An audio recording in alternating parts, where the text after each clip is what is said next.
Still not attracting what you've been asking for? Let's be honest. You've done the vision boards, the affirmations, maybe even a manifestation meditation or two. But something still feels stuck, right? It's not because you're lazy. It's not because you're unworthy.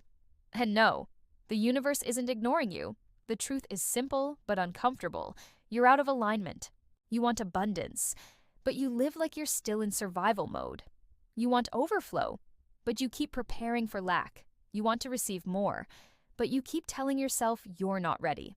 See the conflict? Abundance doesn't respond to how hard you want it. It responds to how ready you are for it. And readiness isn't about timing. It's about identity. You become a magnet for more when you stop operating like you have less. This is where most people miss the mark. They speak abundance but act from fear. They want change but cling to comfort. So if you're not attracting what you want, you have to stop chasing and start aligning. Because abundance doesn't show up when you're desperate. It shows up when you decide you're already enough. And if that hits, then you're ready for part 2. Let's go deeper. You don't need more affirmations. You need adjustments. Here are 3 shifts that will realign you with abundance. Starting today. Shift 1, protect your input. You become what you consume. So, if you spend your day absorbing drama, scrolling envy, and drowning in noise, your nervous system will stay in scarcity mode.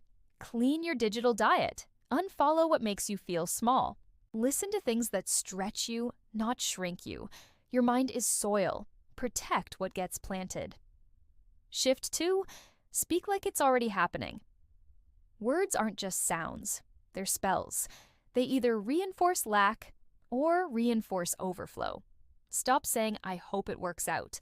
Start saying, I'm preparing for it to arrive.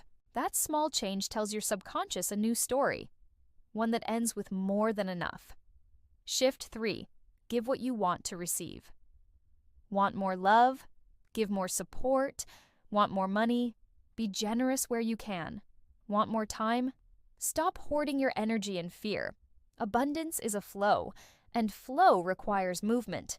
So, if you want to experience more, become someone who creates more for yourself and others.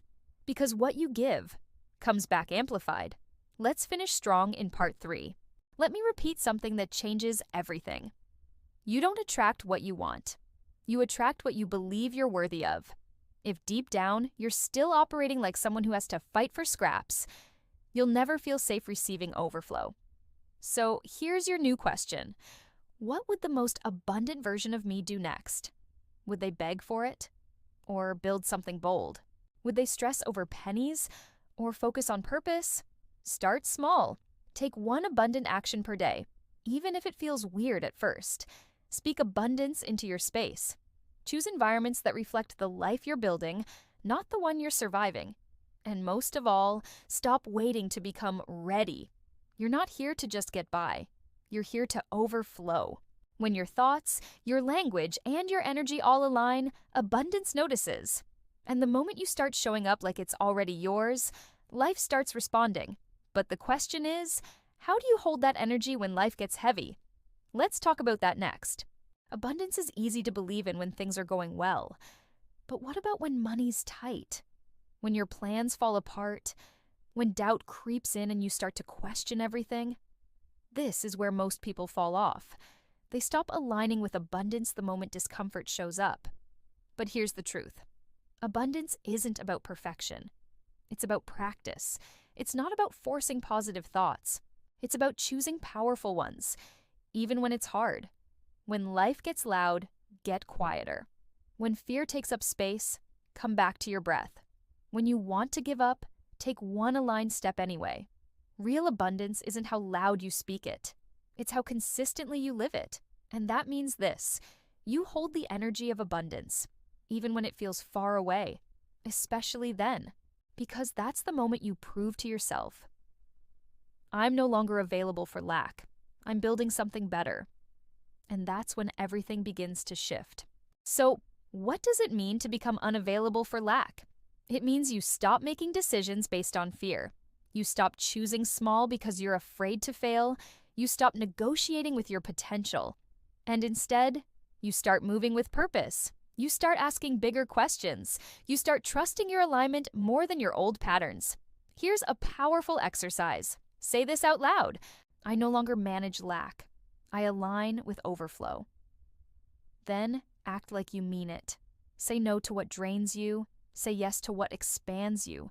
Build environments that reflect who you're becoming, not what you've outgrown. Because abundance isn't just about money, it's about energy, it's about attention, it's about identity. You don't find abundance, you become it. So, if you're ready to stop surviving and start expanding, make that decision today. Right now. This is your shift, and it starts with who you choose to be next. Subscribe if you're ready to move with purpose, and I'll see you in the next video.